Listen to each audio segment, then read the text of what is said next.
A grande richiesta di qualcuno e qualcuno che mi segue parliamo di incanalare la rabbia. Questo è un argomento che mi è così tanto caro da attirarmi anche inimicizie. Perché? Perché la rabbia è una delle emozioni più bistrattate. Quando ci si occupa di spiritualità, la rabbia sembra che sia il male del mondo, la cosa peggiore che possa capitare, l'antispiritualità per eccellenza. Invece è semplicemente una delle principali emozioni umane. La rabbia fa paura soprattutto a noi donne, perché? Perché da parecchi secoli a questa parte ci stanno insegnando un modello unico di donna che con la rabbia non dovrebbe avere nulla a che fare. E perché? Perché la tesi fondamentale per capire questo video è che la rabbia è anche il nucleo del nostro potere. Ho fatto un altro video che potresti trovare interessante, te lo linko in descrizione e anche qui sopra, e che riguarda la trasformazione di 4 emozioni cosiddette negative. Io non voglio usare la parola negativo, semmai più comode, più scomode, più facili o più difficili da sperimentare, insomma passamela per stavolta, come trasformare queste 4 emozioni da negative a maestre.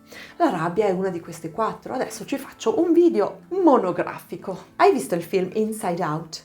Uno dei protagonisti delle piccole emozioni che vivono nella testa di tutti gli esseri umani è proprio la rabbia. Quindi messa lì in quanto emozione principale. È un qualcosa che abbiamo in dotazione. Proviamo a usare questa metafora. Il corpo umano, scusate il disegno che sembra un biscottino di pan di zenzero, però è giusto per fare prima, un po' come il nostro hardware, ok? Il modo in cui funzioniamo come il nostro software. La rabbia fa parte del nostro software. E per quanto ognuno di noi ha delle espansioni differenti, c'è una parte comune del nostro software che sono identici per tutto il genere umano, in quanto proprio parte della natura umana. E queste non si trovano sulle descrizioni, per esempio, di cosa sarebbe maschile e femminile. Ho fatto un video importantissimo su questo, proprio per smontare alcuni stereotipi. Maschile e femminile interiori, quello che non ci dicono, te lo linko in descrizione e pure qui sopra. Quelle sono semplicemente possibili significati che abbiamo dato al mondo e a noi stesse e a noi stessi. Quello che abbiamo in dotazione per natura è l'avere per esempio queste emozioni, tra cui la rabbia. Quindi attribuire un genere specifico alla rabbia è un altro di quelli significati attribuiti un pochettino ideologicamente, perché per avere un controllo delle persone e soprattutto per spingere una particolare categoria di persone ad agire in un determinato modo, in questo caso per quanto riguarda noi le donne. Le donne hanno così tanta paura della loro rabbia da finire per odiarla, e nel momento in cui ciascuna di noi odia la propria rabbia, finirà per odiare la rabbia delle altre. D'altronde, se io mi faccio violenza per non concedermela, mi faccio violenza per schiacciarla, tenerla piccola, reprimerla, come si permette quell'altra invece di manifestarla al mondo? Su questo meccanismo ci stanno tenendo tutte quante piccole e insignificanti. Perché prima ho detto che la rabbia è il nucleo del nostro potere? Perché ogni emozione ha un andamento, diciamo, ok? Ogni emozione ti fa fare così o così. La tristezza, per esempio, ti fa raccogliere in te stessa o in te stesso. È un'emozione che disattiva. La tua energia si fa piccola. È un po' come se il suo insegnamento fosse: fermala, prenditi del tempo per te, non fare nulla, stai. La rabbia è invece una di quelle emozioni al contrario che attiva, fa questo. Forse è l'emozione che più di tutte attiva, ed è proprio qua il segreto per amarla e anche per incanalarla. Intanto, attenzione, una cosa sempre incompresa. Tra l'emozione rabbia, scusate le spalle, ok? E il modo di esprimerla sta una pausa. causa. Le due cose non sono sinonime. Cosa succede? Quando ci manca un'educazione emozionale in generale, ma in questo caso sulla rabbia, è un po' come tutto ciò che riguarda il mondo rabbia fosse, tiriamo una linea retta, qui c'è il confine della mia zona comfort, tutto quello che sta di qua è tutto uguale, ok? La stessa cosa facciamo con la rabbia. Teniamo di qua le emozioni che ci permettiamo e riteniamo lecite e ficchiamo di là come se fosse tutta un'unica cosa ciò che invece ci impediamo di sperimentare. Ecco, questo fa sì però che appena qualcosa riguardi il mondo della rabbia, non venga compresa nelle sue differenze. Ecco, allora iniziamo a imparare questo fondamentale spazio tra l'attivazione, il provare l'emozione e il tipo di espressione. Attenzione, le emozioni vanno sempre espresse. Il come la esprimo è un altro paio di maniche. Andiamo con qualche esempio concreto? 1. Attivazione dell'emozione con tutti i sintomi fisici correlati. Divento rossa, mi gira il sangue, il cuore batte più forte, mi gira l'adrenalina, si alza la voce. L'attivarsi. Cominciamo col dire che in condizioni normali non è possibile non provare queste emozioni, non provare rabbia. Come ogni emozione, la rabbia ha il suo andamento: picco, discesa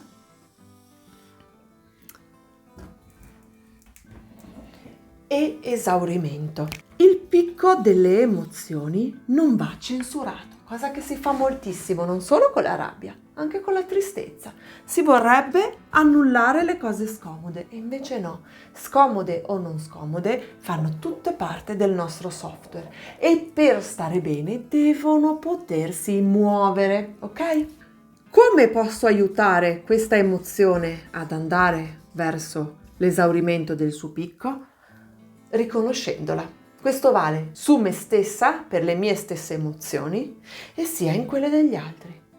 Quando uno ambisce a dire non arrabbiarti, calmati, probabilmente il suo picco farà di questo, altro che esaurirsi. Il riconoscerlo ha un potere incredibile sulla manifestazione dell'emozione.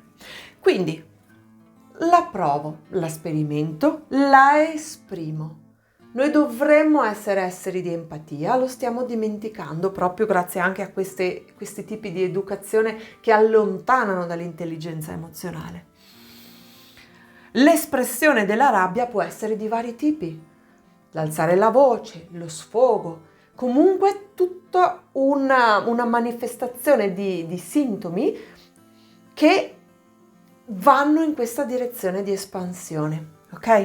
Altra cosa è l'eccesso. Attenzione a questo passaggio. Se noi usiamo la solita logica duale oppositiva, e su questo ho fatto un video assolutamente fondamentale, se non l'hai già visto che tu lo recuperi, il confronto tra la logica duale e quella circolare, lo linko sia in descrizione che qui sopra, noi pensiamo che ci sia un giusto e un sbagliato, ok? Questo è lo sbagliato e questo è il giusto. Quindi se noi vediamo così anche la nostra emozione rabbia, il rischio è di credere, e così è soprattutto per le donne, che ci sia la rabbia, espressione di emozione nello sbagliato, e il giusto sia la non espressione dell'emozione. Invece no. Come funziona? Il disequilibrio della rabbia accade in entrambi i sensi. Guarda qua. Facciamo sempre finta che la nostra rabbia sia calcolabile in una scala, ok? Se qui ci sono i vari livelli di equilibrio dinamico, ai due estremi abbiamo la scarsità e l'eccesso. Né che ti faccio fare wow, né che a questo non ci avevi pensato. L'eccesso della rabbia spesso In quell'altro modello che abbiamo visto prima, dove è rabbia sì e rabbia sì sbagliato, rabbia no giusto. Modello di prima, dualismo oppositivo. In un pensiero più complesso, intanto l'equilibrio non è un punto fermo, ma è un equilibrio dinamico. E poi gli estremi sono in entrambe le direzioni. Questo significa che se l'eccesso di rabbia è un disequilibrio, ma lo è anche la scarsità, significa la repressione, il fingere di non avere questa emozione, il non volerla vedere questa emozione. Questi due estremi si alimentano a vicenda e in genere dall'uno si sfocia prima o poi nell'altro. Così come la paura dell'eccesso porta a idealizzare la scarsità della rabbia. In realtà l'equilibrio dinamico è che tutti ci arrabbiamo e ognuno ha un po' il proprio modo di esprimerlo. L'importante sarebbe capire chi si è noi in rapporto con la nostra rabbia e quali tipi di ferite abbiamo rispetto alla rabbia, perché le ferite ci possono portare in uno di questi due estremi, mentre il lavoro dell'espressione della rabbia in equilibrio è qualcosa che possiamo padroneggiare solamente con il coraggio di entrare in questa scomoda materia. Ecco allora che arriviamo al visto, non me lo sono dimenticata, al nostro modo di esprimere la rabbia, ok? E allo spazio intermedio. Per cui è più chiaro adesso, io provo un'emozione, ma il modo in cui la esprimo è diverso da provare l'emozione. Se io mi arrabbio e piglio una mazza e inizio a distruggere tutto quello che ho intorno, io sto manifestando questa spinta all'agire in modo distruttivo. Se io mi arrabbio, e la posso anche esprimere, la rabbia, attenzione, non è che se mi sfogo allora lo sto facendo in modo distruttivo, è un'altra cosa, è proprio l'azione che fa la differenza.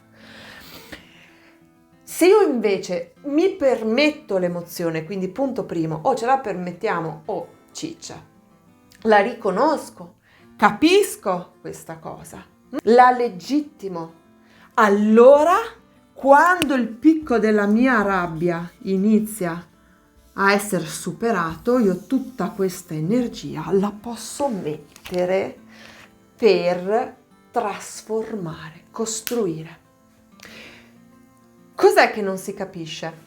Se io non mi accetto nella mia rabbia, non me la permetto e non la esprimo, cioè sono arrabbiata, alzo anche la voce, sono proprio arrabbiata! Se io non faccio tutto questo, non posso prendere questo bagaglio di energia e metterlo in altro, ok? Se io cerco di andare nella scarsità e reprimere, cosa succede? Non è che questa energia non ce l'ho, ma non la riconosco, non la riesco a canalizzare. È chiaro? Ecco perché anche è funzionale il riconoscimento della rabbia altrui, perché questo riconoscimento, qui io disegnerei un occhio, c'è un casino in sta lavagna, non si capisce niente, famo così. Vi ridisegno il picco dell'emozione, qui ci sta un occhio. L'occhio è la legittimazione, il riconoscimento. Se io non permetto alla rabbia di avere la sua identità riconosciuta, la rabbia va in pentola a pressione, accumula pressione, rischia di diventare esplosiva. Nel momento in cui io la riconosco, fa questo effetto. La sento ancora, sono ancora in un alto livello di energia, di attivazione energetica, ma allora posso io decidere proprio in virtù di questo spazio come utilizzare quell'energia. Il fatto che da donna io inizi a permettermi la mia rabbia e la comunichi mi ha portato ogni sorta di accuse possibili e inimmaginabili, proprio perché in ambienti femminili la rabbia non è accettata, ok?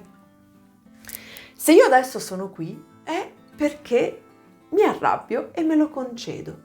Tutto il mio lavoro, questa spinta a volere migliorare al mondo viene dall'accettare questa energia. Io tendo a essere passionale come persona e quindi nel mio modo personale di esprimerla ho anche quasi una spintarella, no? Ecco, tutto questo che io faccio deriva dal prendere questa pausa, capire questa spinta, incorporarla non solo a livello di testa, ma sentirla nel corpo. La sento nella pancia, la sento nelle gambe, la sento nelle braccia, la sento nella voce. Che effetto mi fa diventare familiare? Perché quando la padroneggio, quando capisco cosa l'ha mosso, quali tipi di desideri, quali tipi di bisogni, quale senso, posso metterla in una possibile risoluzione del conflitto che l'ha attivata. Possibile risoluzione del conflitto che l'ha attivata. Quindi ci vuole proprio l'accettazione. Quest'occhio che non è solo quello altrui, è anche il mio stesso occhio. La accetto. Se l'accetto come emozione normale, la mia energia non va nella censura, la mia energia va nella comprensione. Se la mia energia va nella comprensione, io ne divento padrona, so usare il mio software, lo faccio muovere per quello che è poi la mia natura, la mia indole, e la riesco a esprimere.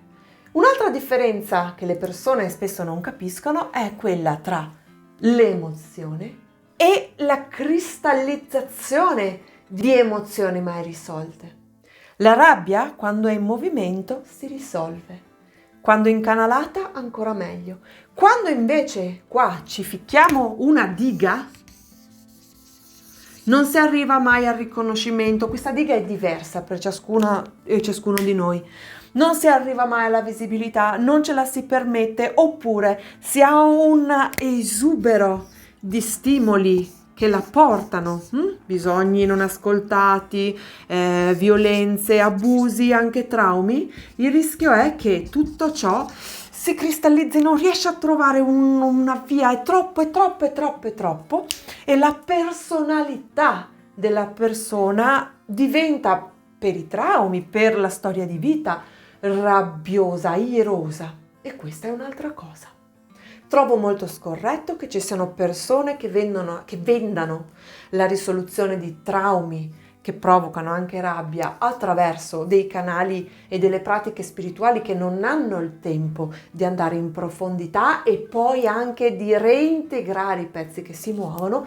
Per questo io sempre consiglio, e dovrebbe essere affiancato ad ogni pratica spirituale, il lavoro di uno o un psicoterapeuta, che può aiutare, perché esperta dei meccanismi umani e non frutto quindi di proiezioni proprie, a sbrogliare ciascuno la propria matassa.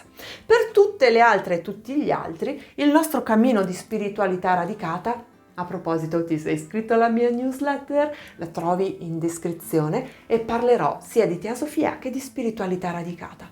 Il nostro approccio di spiritualità radicata è di sacralizzare tanto il nostro hardware quanto il nostro software.